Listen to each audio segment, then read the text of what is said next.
Welcome to news minutes. আপনারা জানেন এই মাসের 5 তারিখ বাংলাদেশে একটা কাঙ্ক্ষিত পরিবর্তন এসেছে।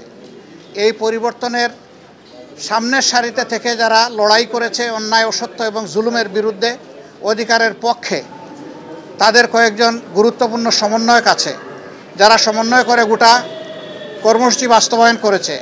তাদেরই একজন হচ্ছে হাসনাত আবদুল্লাহ। সে কুমিল্লার একজন ছেলে, ঢাকা বিশ্ববিদ্যালয়ে লেখাপড়া করে। আপনারা তার সম্পর্কে জানেন। গতকালকে একটা বাহিনীর কিছু লোকেরা তারা প্রতিবাদ করতে এসে সমস্ত আইন কানুন ভঙ্গ করে গায়ের জোরে তারা সেক্রেটারিয়েটে বা সচিবালয়ে ঢুকে পড়েছিল।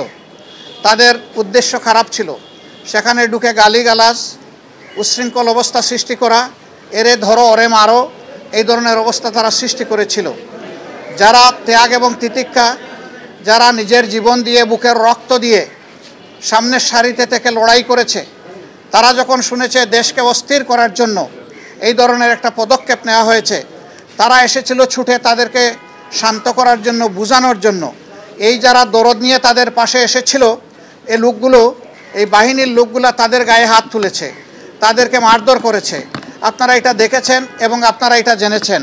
আপনাদের মাধ্যমেই আমাদের জানার সুযোগ হয়েছে, মিডিয়া আপনারা তুলে ধরেছেন।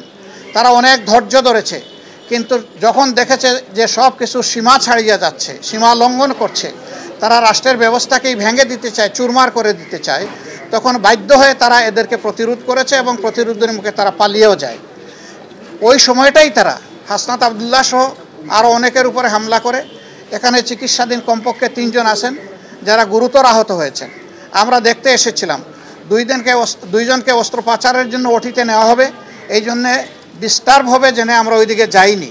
আমরা শুধু হাসনাত আবদুল্লাহকেই দেখে এসেছি। আলহামদুলিল্লাহ, যতটুকু দেখেছি সে আশঙ্কামুক্ত, বাকিটা আল্লাহ ভালো জানেন। আমরা দোয়া করি আল্লাহ যেন তাকে সুস্থতার পূর্ণ নিয়ামত দান করেন। আর এইরকম একটা কাঙ্ক্ষিত গণবিপ্লবকে বিফল করে দেওয়ার জন্যে যে কোনো দিক থেকেই যে আসুক, গোটা জাতিকে এর ব্যাপারে সোচ্চার সজাগ থাকতে হবে এবং কেউ অপতৎপরতা চালালে সেটাকে বন্ধ করে থামিয়ে দিতে হবে। আপনারা কয়দিন হলো ভাই? এখনও তো একটা মাস হয় নাই, সামান্য কয়টা দিন গিয়েছে। দুনিয়ার জমানো সমস্ত দাবি দেওয়া নিয়ে সবাই এখন রাস্তায় নেমে গেলে, যারা এখন সরকারে বসেছেন তারা দেশটা গুছাবেন কিভাবে? এতদিন আপনাদের দাবি দেওয়া কোথায় ছিল? সেই দাবি দেওয়াগুলো এতদিন করলেন না কেন? এখন এরা দায়িত্ব নিয়েছে জনগণের অনুরোধে, তারা তো ইচ্ছা করে এখানে আসেনি। তাদেরকে যদি সহযোগিতা না করে এইভাবে ব্যতিব্যস্ত করে তোলা হয়, তাইলে রাষ্ট্র পুনর্গঠন এবং মেরামতের যে কাজটা, এটা তো তারা করতে পারবে না।